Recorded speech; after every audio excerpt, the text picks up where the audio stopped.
Yesterday's price is not today's price.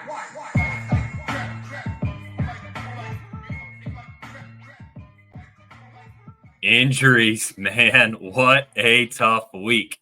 Yesterday's price is not today's price for those injured studs. The most depressing thing for me on Sunday was Tank Dell. There were just so many guys leaving early, and like you would think one guy was done, and then there was another. And then we got the Monday night, and we got Christian Kirk busting his nutsack. And then Trevor Lawrence, he goes down. It's like brutal week. Thanks for joining the Dynasty Market Watch. We're not going to stay depressed long. We got the fantasy playoffs around the corner. We've got to dissect these dynasty market values. I'm Todd Halverson. I'm joined by Brian O'Leary and Matt Davis.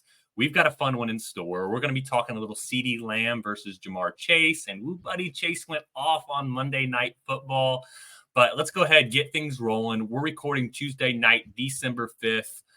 Here's what we got in store. So we're going to be hitting our bull or bears here in just a minute. I'm going to knock your socks off with my bear of the week. It's going to be similar to my Kyle Pitts sell proclamation from earlier in the year. Then we're going to get to our rookie report, then a vet update, hit on some of those injuries that we talked about. Then after that, we'll run through some trades. Brian and Matt have made several. And lastly, we will close it out with our buys or sells of the week.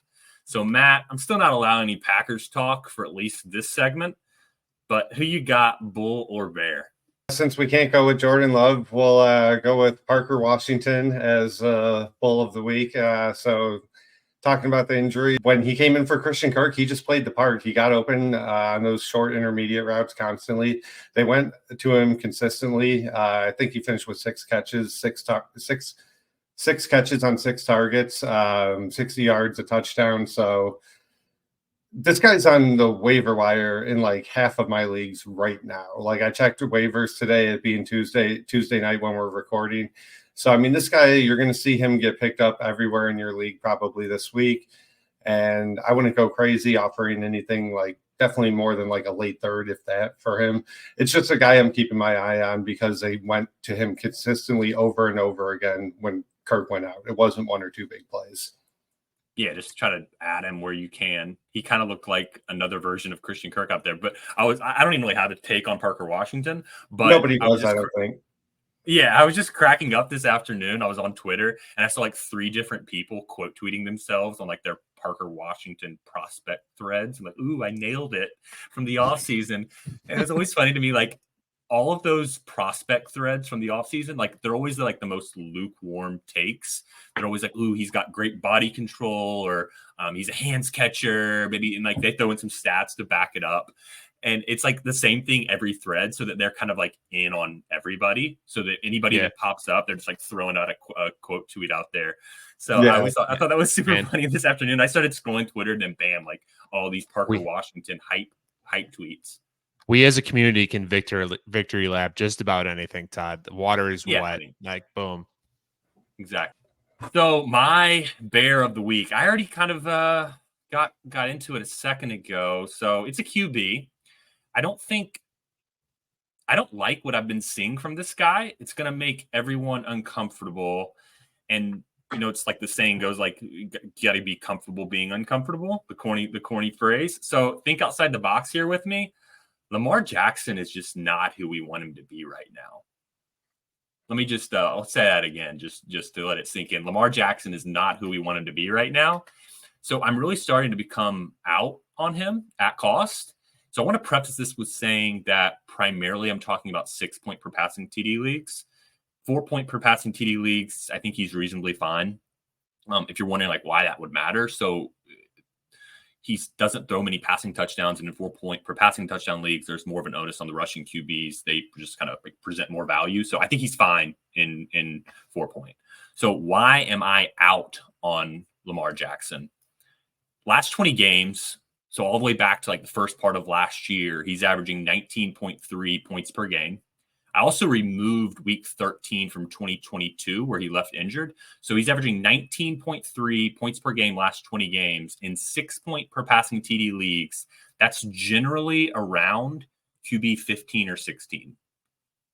That's not great. Not for the guy that is like QB 5 in Dynasty. So right now he's this year's QB 11. He's not that far off from being like QB8 on PFF this year. He's QB9. That's fine. People will be like, oh, well, he had a bad run of touchdown luck this year. I'd push back and say, I don't think so. I think he's exactly in line with his expected fantasy points per game. So I do want to make this crystal clear. I do not think Lamar Jackson is a bad player. He's awesome. Like, he's obviously a great player. I think he's an overrated or overvalued dynasty player. So Todd, give us some clarity here. So like you mentioned, he's 5th or 6th in, keep trade cut or dynasty calc. What is the proper range that you feel he should be in? Yeah. So like you're probably thinking, oh, Todd's got a hot take. Like he's like QB10. Like that's not the case. Like, so I don't think he's there. And I'm kind of going to give you like a cop out answer in a sense. So I think the ranks in themselves are a little bit silly because like each week they can be just adjusted so easily based on like who played well. So I would think about it more in like terms of tiers. So obviously you've got the top tier that everybody talks about, like Allen, Hurts, and Mahomes. Then we've got that next tier with Stroud, Herbert, Burrow when he's healthy. And I think most people would have Lamar in that tier. And that tier from like 4 to 7, most people like 5 or 6 is where they have him. In 6 point per passing TD leagues, I would no longer have him in that tier. He would be in the next tier down for me, which would be the tier with Kyler, Dak, and even Anthony Richardson. In the offseason, I'm going to be trying to trade my Lamar on my 6 point per passing TD. He's not 5 and not 4. I think he's moderately valued in 5. I'm going to try to be trading him and trade him for those guys in that tier that I mentioned of Dak, Kyler, Anthony Richardson. Try to like maybe add a second on top of those guys. I do think one other aspect to this with Lamar is stud QBs generally have more value in like the July, August timeframe when people are trading in terms of startup value. So like they're like, okay, he's the 108. I'm going to make a trade based on that. Whereas like in the season, it's more trade based on fantasy points. And they're looking at, keep trade cut or they're looking at different things. I think sometimes you look at startup value in the off season. So could I also maybe trade Lamar for like a Fields, a Jordan Love, Matt's guy, Purdy, Deshaun Watson, and get a healthy plus on top? That's the kind of thing that I'm trying to do with Lamar in 6 point per passing touchdown leagues.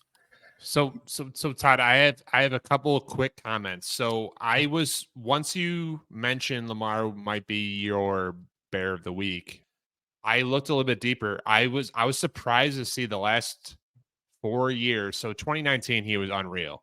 After that, he's been like pretty fringy for 6 point passing touchdown as a QB1. So what is it that makes him this QB1 default, like everybody loves him kind of thing? Like what do you think that is? Like is it that he had that great 2019, he's so fast? Is it like what is it? He's not rushing as much. Well, yeah. So it's not only that we saw the high of 2019. I would also say that at least for everybody I know, 5 point passing touchdown is the standard. So 6. If you're playing in all 6 point leagues, I could see downgrading him, like Todd said. But yeah, the reason his value is so high is like if you think about the reasons that we have all these quarterbacks ranked in the top 15, top 20 overall assets in the startup in the offseason, it's not only because they provide a good scoring floor and ceiling, generally all of them, but it's also the long-term security. You think of all the quarterbacks that we've talked about over the last couple of weeks that outside of the top 12 or 13, you really don't know who's going to start a year or two from now. Lamar Jackson, is going to be starting in the league 5 years from now, unless, there's some crazy injuries. So a lot of that long-term security is baked into his price, which is fair to a degree. So Matt, like just like boiler, like real cliff notes here. It's like the same as like Patrick Mahomes. Like he doesn't have to be QB1 to be QB1. Like the to a lesser degree. I mean, we saw it with Justin Herbert, right? Last year, Justin Herbert had a down year. I think like Daniel Jones outscored him or something like that. He just didn't have a very good year. His value didn't dip that much because we know he's really good. Kind of look at it, and that's why I think Todd's case is kind of fair. Like I don't think he should be locked into like a top 5, top 6 overall quarterback. but I do think he should be locked into that, back end of the first early, like 1-2 turn in an offseason startup. To tie a bow on a Todd, so like you mentioned Kyler and Lamar being the same tier for you in 6-point passing touchdowns. Are you taking any type of plus to Kyler to move Lamar? Yeah, because I mean, I can based on what the market says. So like, if I would have Lamar in the top of that tier, I probably have Lamar at like QB 6 or 7, or probably QB 7. But it's just a tier break. I'm now he's crossing to a different tier for me. But based on the market says that I should be able to get a plus. And so if I can't get the plus, then sure, just give me Lamar. I'll hold on to Lamar. Like, I don't see a major difference. To Matt's point, I think he'll eventually bounce back a little bit. I just don't see that ceiling maybe that we were all hoping for over the last couple of years of being like he can be the QB1 like perennially, like I think Josh Allen or Mahomes can be. I think we were kind of holding him in that QB5 holding range that he might be able to boost back into there. I just don't see it happening. In terms of a plus, I assume you'll do it too. Would you do someone? Yeah, I'm gonna use Michael Wilson as an example, but some like a true flyer receiver that is a rookie receiver. Are you taking that as a plus? A true flyer mid to value like some player, guy that you like. Yeah. Okay. Yeah. Not some guy that I like mid to value. Sure. All right. Fair enough. Yeah. Brian, we talked a really well-known player. Hit us with your bull or bear for this week. I will be the rain on the parade here. My bull of the week is Brevin Jordan. We've talked extensively about how we love CJ Stroud. We love how his options, and he's a kingmaker that I've mentioned and Dave Plout mentioned, and everyone seems to be just, smitten with CJ Stroud. To me, I think Brevin Jordan could potentially pop off with a great quarterback. He's athletic. He can make big plays. Schultz is an unrestricted free agent at the end of the season.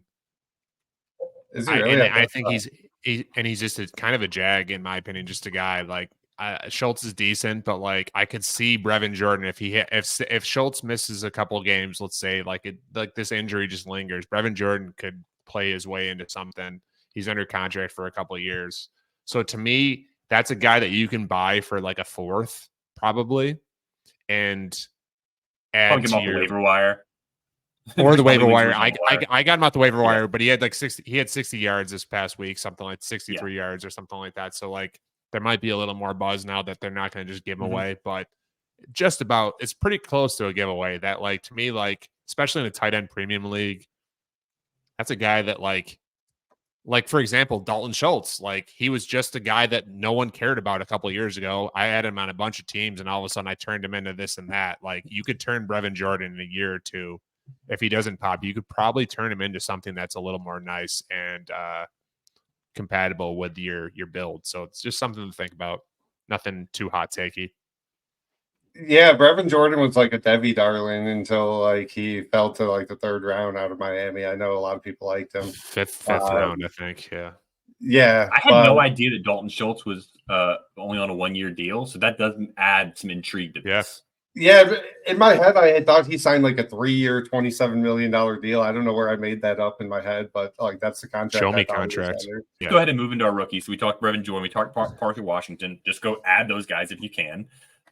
Let's hit rookies in our rookie report. So let's just start off with the running backs, and we'll kind of dance around Bijan and just like go straight to the debate of like Achane and Gibbs.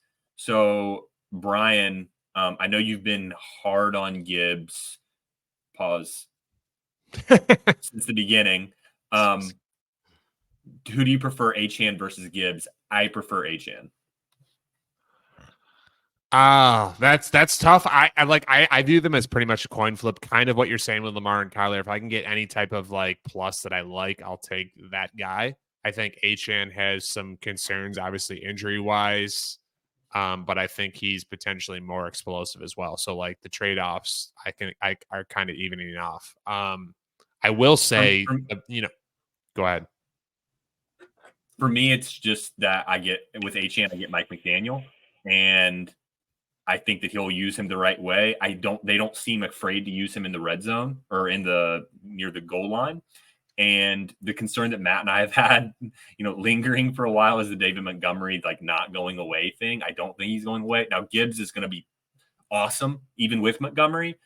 But the goal line thing does seem to be a bit of an issue. And I get Mike McDaniel, and I think they're probably pretty similar overall. So it's give me the guy that has the badass offense. I just see HN and Gibbs as it doesn't matter with those guys because they're going to have a bunch of 20, 30, 40-yard runs. That's why I cared less about what you were saying about Montgomery earlier in the season, Matt, especially because it was okay, Montgomery will get the goal line touch this past week. He had a goal line touch after Gibbs had a 40-ish yard run. Yeah. So I get you'll lose those 6 points, and that's going to limit him to a degree. But that's why he's not flying past HN, in my opinion. I think HN will ultimately get a lot of those. He'll bust the 50-yarder, get it down to the 6, and then he'll go score the touchdown. And just for our listeners, a call back from last week, I'll take both of those running backs over Breece Hall. Yeah, sure. That's fair. I mean, they're going to produce more the rest of the season, and their outlook going forward is at least as good. So, and why Brian said that was Breece Hall was his bear of the week last week, and he's out on Breece Hall. So, let's also talk quickly on Tyjae Spears. I think he's a tough one to buy at price. Brian says so. I think Tyjae Spears is a tough one to buy. I think everybody that has him is he's the dude. And so you're not going to go out and just steal Tyjae Spears for a couple twos or something. Where will you, the moment the season is over, Matt, where are you going to have Tyjae Spears in your running back rankings? I mean, it's so hard to say. I don't think he's going to go crazy in value. And it depends on what happens these last few weeks. But I think Mike Dynasty Zoltan couple months ago said that he expects him to be kind of similar to where Rachaad White was, in that low end RB2, RB 18 to 24 range in the offseason, where it's they're worth maybe a late first or an early second and some other piece. So I would almost push back. I think you probably can get him for close to 2-2s right now or something similar to that. I at least think that's starting the conversation, and no one's just going to flat out reject it without a counter. But who knows? But yeah, I think if you can get Tyjae Spears for 2-2s, you should be out trying to do that. I think that's a really good timing matters here, right? Because he's had some slower, quieter games, and he had a bunch of touches this past week. So people are going to be a little more receptive or less receptive to moving him, I think, this week. But 2-2s is a good starting point. For me, I think he'll be RB, when we hit, the day after week 17 ends and we're starting to look at startups, I think he'll be RB 15 for me. Right behind Pacheco, right behind Javonte Williams, probably, but ahead of the Pollards and Rachaad White, who's a little bit higher than him right now. If we lose Derrick Henry, and by we Titans, if they lose Derrick Henry for whatever reason, however they do it, I think he'll be fringe top 12. So I guess I'm on board with you, Todd. The explosiveness is going to be there. This running back class is not my favorite. That there's not this usurper that they're going to draft that they're going to be oh my God, this guy is going to cut back into Tyjae Spears, and Matt's going to come in with somebody, probably the Wisconsin or whatever running back, and I'm going to say, meh. No, go ahead, Matt. No, the funny thing is, I hope you guys are right, because it sounds like both of you guys are higher on Tyjae Spears than I am, and he's one of my most owned players. I have 30% of him, and I Todd said, I'm just saying, I kind of figured this year was a punt. Hopefully, he showed some flashes. Wait for him to build up value this offseason. He reminds me so much of when I was drafting Tony Pollard, and so that's a little bit of my concern. Is I think it's so easy for us as a community to project these old running backs to just go away because it would be convenient for us. And I don't think Derrick Henry's going anywhere. I think it's more likely than not that he's going to be back on the team next year. His contract is up. I mean, Yeah. I mean, as the company Titans fan, they're pretty much like they're going to part ways after this year. He's running in mud at this point. Like he had a couple long runs, and I was watching like replays of it, and I was just like,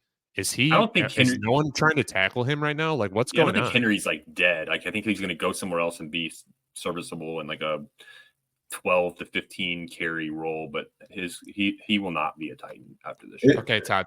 So we've talked about your team. We've mentioned Matt's team. Why don't we transition here and we're talking about rookies, Josh Downs. So your team, Josh Downs. Yeah, exactly. Yes. So I want some selfishness on my end here. He's fantasy Kelk wide receiver number 40. And from what I've talked to you a little bit, Todd, you're not super high on Josh Downs at the moment. And I wanted to ask you, looking at Fantasy Calc, Quentin Johnson, Amari Cooper, Terry McLaurin, Christian Watson, Hollywood Brown, all of those guys are around or above Josh Downs. Are you taking any of those guys? Please, God, no. Yeah. So I when I like think about Josh Downs, I was really high on him a few weeks ago. I even traded for him. I'm still not like out on him, but I'm a little bit concerned about him. But where he's at on Fantasy Calc, wide receiver 40, you said QJ, Marquise Brown, Jameson Williams, Amari Cooper, McLaurin are all ahead of him. I would still have Josh Downs ahead of those guys. Before I was like Josh Downs for sure, have Rashee Rice. I'd probably just take Rashee Rice at this point. But my concern with Downs is that Pittman is absolutely the clear alpha. We're going to talk about Michael Pittman here in a little bit, so I won't belabor him. But I mean, Pittman's going to be getting like 27 to 30% of the target share. So it's probably going to top Downs out a little bit at like the low to mid 20s, like best case. And like if they draft someone, that's going to hurt him. If they ever get a tight end, that could hurt him a little bit. And so I'm just concerned about like the peak that I thought was possible with Josh Downs. So like I really like what I'm hearing from people like that watch film. His analytics are still pretty good, but I'm getting some Jahan Dotson vibes from. What was the peak that you thought about that you're concerned about now? What is that peak? I think like borderline wide receiver 1 in Dynasty, like not wide receiver 1 overall, like a top 12 wide receiver type of thing. I thought that he could there for a while. I was like, this guy could be like a low or a high teens, like in the wide receiver, like 17, like a back end wide receiver 2.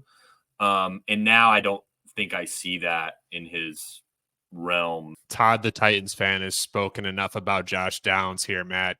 Let's speak some sense into him, right? You were pounding on the table last week for Josh Downs. Give me something here, please. Yeah, so the one thing that I really don't give a lot of credence to is like the too many mouths to feed, or he's got to be playing behind this guy. I just don't care that much about that. It can matter when you start to talk about guys with Jalen Waddle's type of value, right? And like Tyreek blocking him, and even Devontae Smith. When you're talking about a top 10 dynasty wide receiver and there's a target earner blocking him, that's when I'll start to listen to that. When we're talking about these guys that are, like you said, Josh Downs is wide receiver 40 on Fantasy Calc, I'd say even go up to wide receiver like 25 to 40, that range. I'm not really concerned about that. What I'm concerned with is, am I seeing progression from him in his overall career arc? Do I think he's talented? What does the offense overall look like? And he checks a lot of those boxes, right? Shane Steichen, we've been talking about him for months now, the head coach for the Colts. The same reason that we're going to be pretty bullish on Michael Pittman, a lot of that applies to Josh Downs too, with Shane Steichen just running the fastest offense in the league by far. He's a maniac, running like 75, 80 plays a game, whatever the number is. And then Josh Downs is just a really talented guy. That's what I think it comes down to. He shows me that when I see him like pop up on Sunday Red Zone. A lot of the guys we trust, like Dynasty Zoltan, Mike, a lot of other guys really liked him going back to the offseason as a prospect. So bottom line is, like, I'm just not worried about Michael Pittman like killing the guy, and I think he's very talented in an offense I want to be invested in. And right now his price seems entirely reasonable. So I would say he's a buy. So Matt, we're talking about guys you like. So I think that's a perfect time to talk about Tank Dell, another person that we talked about the injury. It sucks. So how are you viewing him right now? Is this a buy window? Are you concerned because of the size with the injury? Like where are we at here? No, I mean, I really like Dell. My opinion of him hasn't changed that much from the last week when we were asking if he's a top 12 dynasty wide receiver. And a lot of us I think all of us had him right around that wide receiver 12 range. So knowing this injury, you're paying a top 12-ish price right now. No, not really, because I'll get into this later with my buy of the week. I don't think you really have to, like, unless you think T. Higgins is a top 12 wide receiver right now. Would you guys have him as a top 12 wide receiver? Because he hasn't been in that like top 12 conversation all year. No, I have like a tier of wide receivers that go like right after Chris Olave, and it's like starts at Waddle and it goes to like wide receiver 15 or something. And Tank Dell resides in that tier, even with the injury. Yeah, the reason I asked about T. Higgins was so that's one of the trades I made in one of our leagues this week, Brian, and a team that I expect to contend next year, but I'm not contending this year. I traded T. Higgins straight up for Tank Dell. And then another trade where I'm not contending this year, traded Nico Collins and the 24-302 for Tank Dell and 2 mid to late 24 thirds. So like the thirds, I didn't really care that much. So the differentiator is 302 versus 2 late threes, probably. Yeah, and to me, I didn't really care about that. I viewed that pretty. So you're basically I looked at it as Nico Collins for Tank Dell. But that's what I'm saying with like Nico Collins and T. Higgins. Like, I view T. Higgins and Nico Collins more in that like wide receiver 15 to 20 group than like that wide receiver 12 group. So if I can swap one of those players for Tank Dell, that's ideally what I'm trying to do. And that's what I was able to do in 2 of my leagues this week. So I think that's something pretty actionable. If I'm headed into the trade deadline and I really need that body for Tank Dell, I'm okay doing like a 1-for-1 in that tier. Nico would be great. He's part of that tier for me. Devontae, all those guys. Before the injury, I was really moving Tank Dell to the top of the list, not into the Chris Olave tier, but like at the wide receiver 9, 10, 11, whereas probably now with the injury, moving back a little bit because this year still matters. Like I still need production. So I would swap him for one of those. But yeah, same tier. I'd rather have Nico. Brian, where are you, Nico versus Tank? So this is where Matt uppercuts me into oblivion probably, but Nico Collins is, to me, like I did some research. I want to believe in Tank Dell. I do, like, because I think he runs great routes. He's getting open. He's getting targets. All that stuff is good. But he's small. The draft capital, the injury to me is like a scary thing. And like, look what Nico did. I get that he wasn't fighting for targets with Schultz or Tank, but like Nico has had 4 top 5 wide receiver weeks this season. To me, like that is telling us that massive ceiling is absolutely there. He's attached, just like I talked about Brevin Jordan, he's attached to CJ Stroud. And here's the thing. He turns 25 in March. Tank Dell turns 25 in October. This is probably something that not a lot of people think about because Tank is a rookie and Nico Collins is in his 3rd year. They are roughly basically the same age. So because Nico Collins came in younger, to me, he has the prototypical size that we all agree. I think that like size doesn't make everything now. We see Quentin Johnson, but to me, I'm taking Nico Collins like 99 out of 100 times here. I just want to say Nico Collins on Fantasy Calc is wide receiver 19, and on KTC he's wide receiver 21. That is outrageous to me. Like, what are we doing? Like, this guy, all he's done is be awesome every single week. Now he doesn't have Tank Dell. Like, what are we doing at wide receiver 19 or wide receiver 21? That doesn't make sense to me. He is easily in like Devontae Smith, Waddle. Like, he is in that grouping. Like, go ahead and make the move now. Get a plus on top if you can. I'd be surprised if the Nico owner is going to be willing to give a plus on top, to be honest, though. For Jalen Waddle, I think I'm befuddled the fact that he is that far down the range. Matt, you better protect your boy here sooner. We're becoming a Nico Collins podcast all over again here. I have no issue with Tank Dell. I love Tank Dell, but like Nico Collins' ranking is outrageous. Behind Zay Flowers? Are you kidding? I mean, I love JSN. Behind JSN, what are we doing? Addison? Like, give me a break. Yeah, I mean, a lot of it really is people not trusting Nico's slow development, taking till year 3 to break out. And I think what's making a lot of people hesitant is that Stroud factor, and Noah Brown's 320 yards in back-to-back weeks, I think, has people kind of like wondering, like, all right, like, what did Noah Brown have this week? No idea. Dunkin' Donut. Yeah. I mean, I'd rather have Nico Collins than Noah Brown, but yeah. So I think the main point in Tank's favor is, like Nico's only 6 months older than Tank. They're essentially the same age, but Tank's a rookie. So to me, the experience matters a lot more than age when it comes to meeting certain milestones at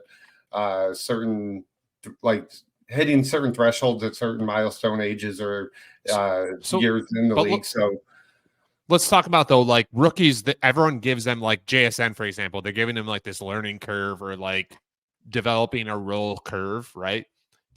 Tank Dell is going to hit that age cliff sooner.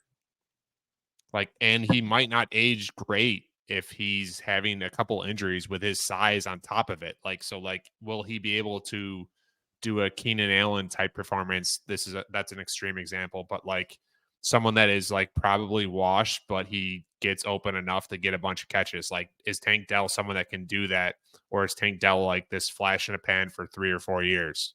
I don't know. I definitely don't worry about that kind of age stuff with rookies. Just asking questions. Like Calvin Ridley came in at a really old age, and then once he had that top 5 season with Atlanta before the gambling stuff, he was considered an extremely high value player.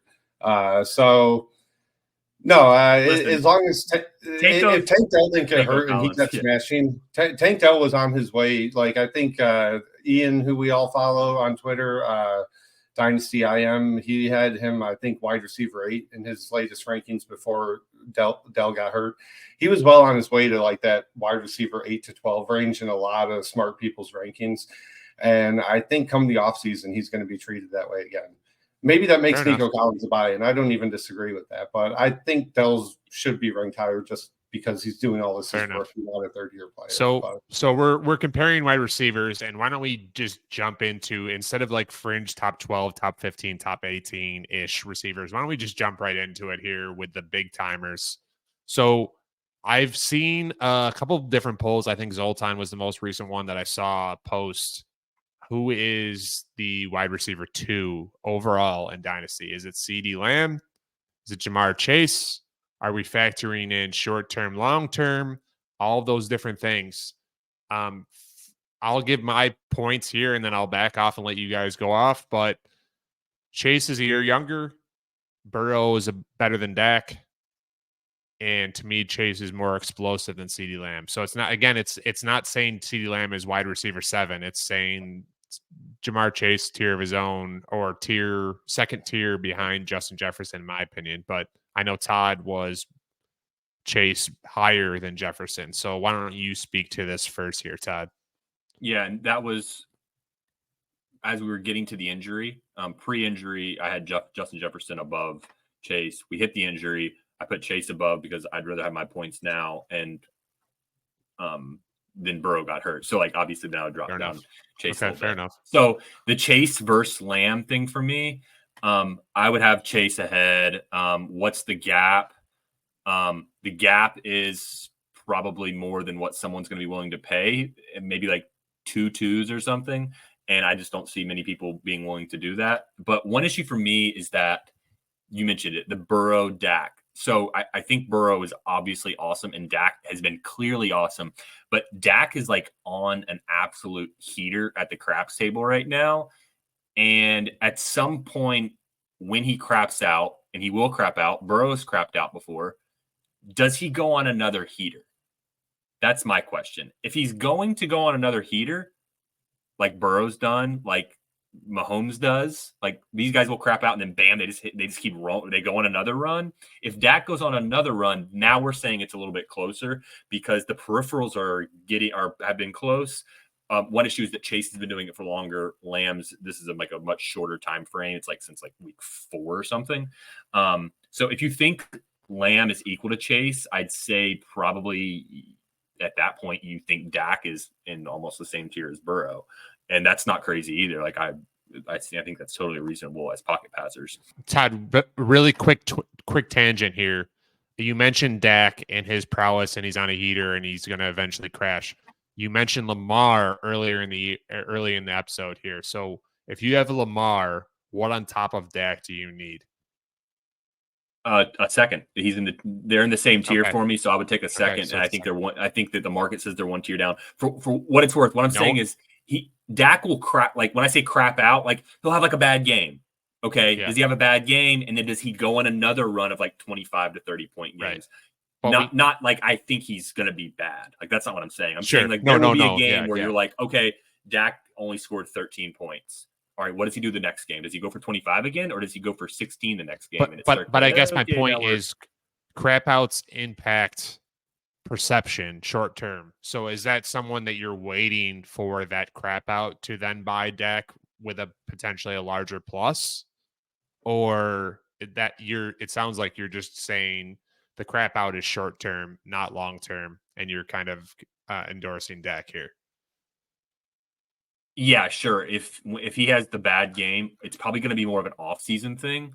So like in the off-season, when Lamar's going like 107 and Dak's like in the back half of the second, that's when I think there's a chance to capitalize and say, okay, I'm giving you a startup 107. You're giving me a whatever he is, a mid 2, whatever he's going at. Compensate me for that. And I think the compensation in the offseason will be larger than it is right now because Dak's outproducing Lamar. I got you. So Matt, where are we at for you, Chase and Lamb? I mean, I don't have a strong take on it really. I'd rather have Chase. I think the difference probably is maybe like a second round pick right now. To me, CD has done enough where he can kind of join this conversation going back to last year and this year. And that's why, to me, we don't really, if you notice, we don't really talk about like first round startup picks very often on this show, like top 10, top 12, top 14 overall guys. There's not a lot to say, in my opinion. And to me, CD has reached that tier. Like he's just crushing it every week. There's not a lot, like he reaches that 20 point per game threshold, and I don't think that Dak is really going to slow down. Like you guys said, yeah, he's going to have a bad game here or there. Next year, I would expect Dak to play at a similar level to what he's playing at now. So I would expect CD to keep up his production for the next few years. I'm fine with him being in that same tier with Jamar Chase. And I've always had Justin Jefferson as tier above the rest of the guys. He's the only one to me that is clear cut above everybody else. Matt, you mentioned hot takes, or your lack of hot takes with this Lamb versus Chase. So Todd, speaking to you earlier, I know you have a hot take, and I want to speak to it here. So this player I saw mentioned in a tweet, he happens to play for my favorite team, the Colts. He's a receiver. He's not Josh Downs.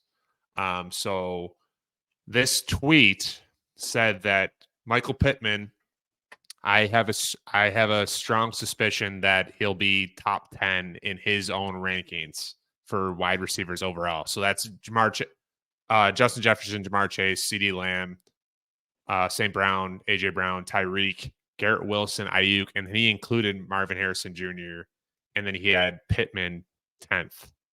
So Todd, where are we at here? So I don't know if Olave was a part of that list. I would have Olave in that group. Marvin Harrison Jr. in that group. I don't think it's crazy to have Michael Pittman Jr. in that next tier. Earlier, I mentioned I have a tier of like 9 through 15 or so. Puka's in there. I've mentioned some others. Nico's in there. I don't think it's crazy to have Michael Pittman there, and you can, wherever you want to have him, like week to week. And so let me give you some reasons why. So Michael Pittman is 3rd in the NFL in target share. He has a coach that like is a baller. Like Steichen is awesome. And honestly, it sounds dumb, but like I'm adding that to my process in a sense. Like we've talked about it a little bit this year. Shanahan, McVay, Mike McDaniel, and now Steichen, LaFleur with the Packers. Like Matt, contain yourself a little bit. Like these coaches are making players, maybe not making the player themselves, but they're giving them an extra ceiling that we weren't quite sure was there. Maybe the Texans offensive coordinator is boosting a little bit. He comes from the Shanahan offense, the Shanahan coaching tree. They're kind of like they're kind of like the basketball coach that says, I'm going to put the ball in my best player's hands, and my other guys are going to set screens and then get the ball to my best player. Like they are aiding their guys to help. They're not like holding them back. So just some more stats for Pittman. Wide receiver 7 this year in expected fantasy points per game. Since week 6, like, we don't love splits. I get that. Like we're talking about like 7-8 games here. But since week 6, he's wide receiver 4, only behind Lamb, Tyreek, and Keenan Allen. Wide receiver 5, by the way, is a whole 1.5 points behind that group. So he is like fully in that tier, well above everyone. I think the pushback is that, okay, next year he's going to have Anthony Richardson. That's going to create some problems for Michael Pittman. And we've only got 2 games, so like take it for what it's worth. But in those 2 games, his expected fantasy points per game, wide receiver 5. He was like wide receiver 7 or 8 in those 2 games. So like he has been very, very good. And I think he's well earned being in this group. And I have no issue with saying like wide receiver, whatever it is, 10. I think 10 to 15, 9 to 15 is something like that, what I have in that tier. And that includes guys like Waddle and Devontae Smith. And really quick also, Michael Pittman is 26. That feels kind of old. Jalen Waddle is 25 now. Devontae Smith is 25 now. Like we're talking about a little over a year difference. It's not as meaningful as people want it to be. For Pittman, I've just, and Matt and I were talking a little bit off air about this. I've just pigeonholed him as a really good player, but like a DJ Moore type of like perennial wide receiver 2, which I guess isn't a bad thing. I'm just concerned with his potential, his boost, that his numbers that you're giving great stats right now. I feel like that is going to boost his value higher than what I like him at. And there's just a lot of guys in that range that I would prefer that I think have higher ceilings. Like, and they're riskier maybe, but like Puka, Tank, Nico, JSN, Higgins, Debo, London. Some of those are fringe. Some of those I feel really good that I would definitely take the other player like Puka and Tank and Nico. Those 3 for sure I would take. I would prefer London. And I know that's maybe kind of hotter, but Matt, why don't you break our tie here? That like Michael Pittman to me is like just kind of like wide receiver 2 guy. No, and it's similar to, even though Pittman's had a better career so far by a wide margin, it's similar to what we were talking about with Nico Collins, where I think we're kind of holding the last 2 years against Pittman, even though he's in a new environment. With Nico Collins, you got a brand new franchise quarterback. Michael Pittman similarly is in like a brand new environment. So I think we have to kind of recalibrate to where Todd's valuing him. But I kind of agree, right? So I would still have Puka over him. I would still have Tank Dell over him. I would still have Devontae Smith and Brandon Ayuk over him. And then you kind of can start selling me on Michael Pittman. Like if you want, I would take him over Addison. I would take him over DK. I would take him over JSN. Diggs is almost his own little grouping there because it depends on what you need. Nico Collins, I think, is almost even with Pittman. So I would have him right there. And I think that makes him a solid.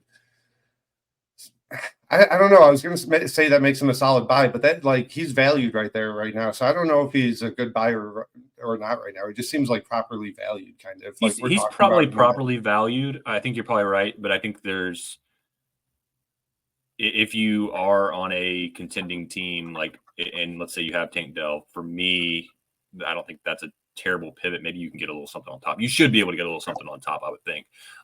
Speaking of contending teams, let's quickly, before we kind of get into a couple trades, let's talk guys that are really struggling, hitting on that struggle bus, some old guys. So Eckler and Kupp, these guys they were supposed to be on our juggernauts, and it's just not coming to fruition. So I think about, like, these are like your got your NASCAR, like your tires that have really given you some good run. We're getting to the end of the race, and I just need you to give me like 3 more laps so I don't have to go get my tires changed. Like, give me 3 more laps and we can go win a championship with Eckler and Kupp. And I'm just not sure we're gonna get to the finish line, but that's the hope. Like, that is the hope. Just like the Toby Keith song, like I ain't as good as I once was. That's 2 episodes in a row that you've sung, Todd. Is this something that you're looking into here? Yeah, like, did I miss my calling? But I'm as good once as I ever was. I remember that song. Yeah, Toby Keith, baby. Like, I mean, I'm here in East Tennessee. Like, we're country music around here. But for real, I might have missed my calling. I've actually never heard myself sing, so this is going to be interesting to listen back to. Don't listen to this episode. Yeah. Okay. At least it's towards the end. So for me, like Eckler and Kupp, it feels like if you're like a gambler and it's like -6 and the team that you bet on is up 4 and the running back or receiver breaks this long run and then they slide down before they score a touchdown. That's what, to me, Eckler kind of feels like, that it's like, yes. Oh man, I hate your guts. And like, to me, that's where I'm at with Eckler. I paid a couple late ones, and now I just like, I want to throw him off a balcony and never see him again. Yeah, I mean, that's a long way of kind of what I just had down is like Eckler's fucking cooked, man. Like, he's done. Like, and I think that's what everybody thinks. Yeah. So like, and he probably is. I saw this was coming into this season. I saw I don't remember who did it. It might have been Peter Howard on Twitter. He was talking about how old players, I think he was more talking about receivers, but maybe running backs too, how old players will go through like one like down year and then one final good season. And it's less about age and it's more about like their career arc. I don't remember the data exactly, but it was basically like one like season and then an explosive season and then they're done again. So like Keenan Allen was the guy that was talked about, I think, in this thread. And now we are seeing the Keenan Allen mega season. Like, he went through, like, he was really good, maybe had like a down-ish year, but then like one more like push to the finish. So like, Matt, you're exactly right. I mean, he looks cooked. I think he was like 13 miles per hour on that breakaway run 2 weeks ago. He hit like, I think 20 miles per hour last year. So like, he is cooked. I think we might in the offseason, like, I'm just going to be going and trying to grab him, especially on like maybe some tank teams that are turning into a contender next year. Like, just maybe I can just get him for like a 2, and maybe that I get that one last Eckler run in 2024. So I saw someone in one of my leagues today actually list Eckler and someone of that range, and he was like, bare minimum, I want a 2. So like, that's exactly what you're talking about, Todd. So that might be an actionable thing this offseason for sure. And at that point, there's not a ton of risk at that point when you're risking, we'll say a mid to late 2 if you think you're like trending in the right direction. Yeah. I mean, I agree with all that. I mean, Eckler's a guy I have no shares of anymore. I got rid of him during the season. If I did have any, as soon as the season ended, I definitely would be trying to hop off the ride. I'd be fine hopping off for mid-second. Jacob Sanderson did have one tweet that I would point out where even with the decreased efficiency that Eckler's shown he has like a lot of really good matchups to end the season. So, I mean, if you want to hold him for that reason, maybe he I'm holding them on the contenders. We're holding out. Yeah. We're hoping we can get to the finish line. He like 3 or 4 weeks ago, he had a couple like give us something. Quote 20-point games. Like he can go score a couple touchdowns. He's going to get a little bit of vol. It's not going to be great, but he's going to get some solid volume. Like give us some inefficient points. Yeah, we can get some points in the playoffs. Like I said, I'm not as good as he once was, but he's as good once as he ever was. So I think he can give it to us. So before we go into our trades, Brian, you had one Eckler trade, and then after that, maybe Matt, you had 1 or 2. I don't know if we've hit them yet, but yeah, Brian, go ahead with your Eckler trade. Yeah. Okay. So this team is weird. I'll call it a pretender.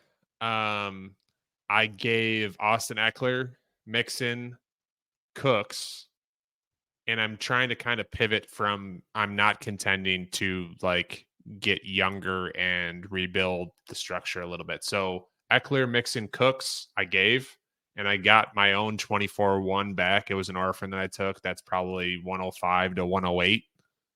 And then my 2 back. So not great value, but to me, like long-term, it probably pays some dividends. Oh, that's really good value, I think. Yeah, today that's really good value. Like when you made the trade, I get because this was about a week ago. I think that you made the trade prior to like the 14 carries for 18 yards from Eckler, where he went from maybe being a late one to nowhere near to a late one. So I mean, at that time, I think it's fair value. The flip side to that is Mixon just scored 32 points. No one gets true. We're not even talking. That's kind of what I was getting at. Mixon had 2 down games in a row that like people were like, just like, all right, get this puncher out of my face. I mean, and Brandon Cooks is basically, I mean, he's a no needle mover in a trade like that for me. So rude. I'm going to talk about him in a second.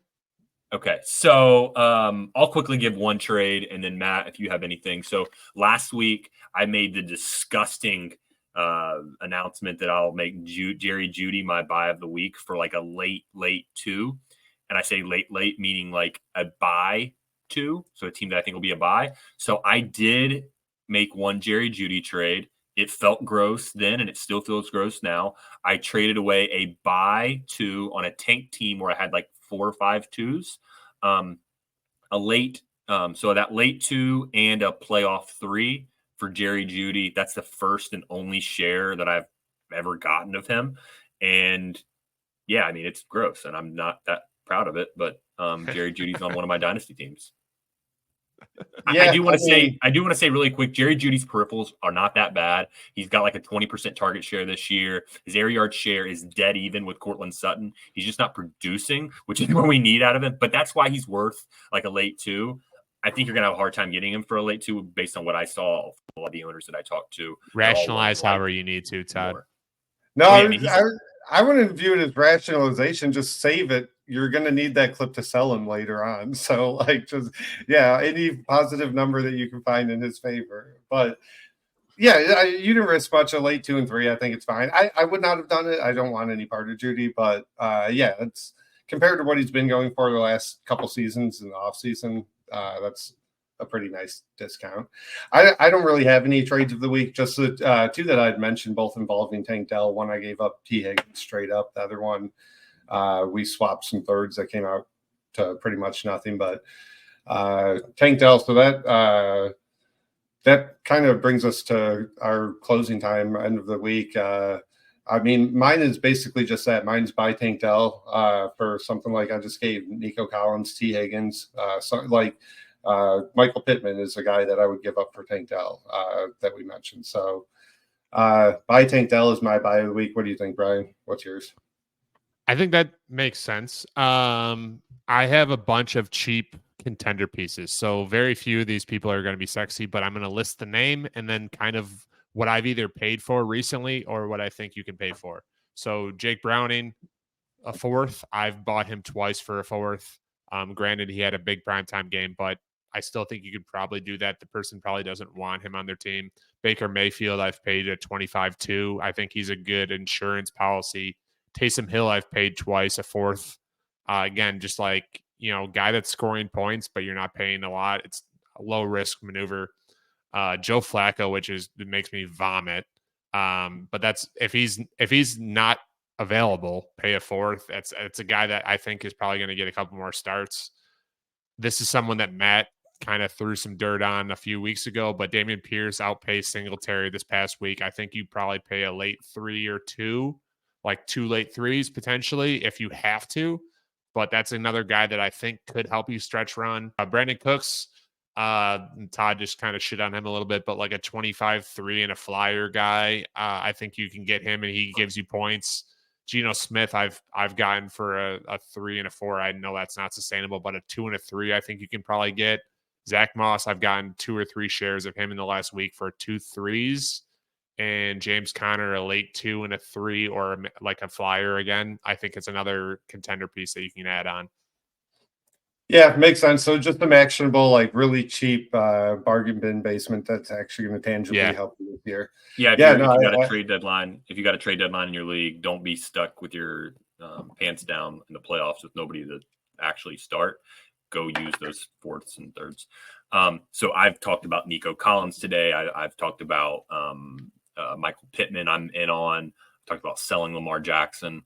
I'm going to give the people what they want, though. I've been told not to. Don't just reiterate guys we've already talked about. So let's hit a new one. We're going to go full circle here. Beginning of the year, around like week 4, I was selling Jackson Smith and Jigba. We're buying them now. We're going to go in and buy if we can get for a late one. So I haven't been able to get any done for a late one, but I've seen him go for a late one. I know, Matt, you sold him for a late one. Yeah. I'm in on buying him at that price, and it may be the offseason before we can make a move like that, but at a late one price, I'm in on JSN. Yeah, makes sense. So if he doesn't flash much, if he has a really quiet end of the year, are you still in like kind of you've seen enough? You're hoping that happens and then swoop in at that late one price. Yeah. You don't need to see any more kind of. Yeah, basically, if he can just keep doing what he's doing, which is like 5 for 50, if he just keeps doing that, I'm fine. I've seen enough to think, okay, he's worth that late one. Makes sense. Price. Yeah. All right, boys, another fun one.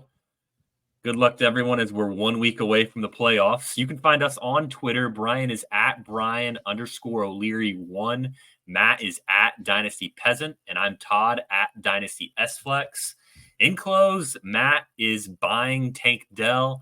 Brian is buying all sorts of guys with your 3s and your 4s for your contenders on your stretch run. I'm back to buying JSN. We'd really appreciate a rating and review on Apple Podcasts. Would really help us out. Any likes or retweets of the podcast, also a great help.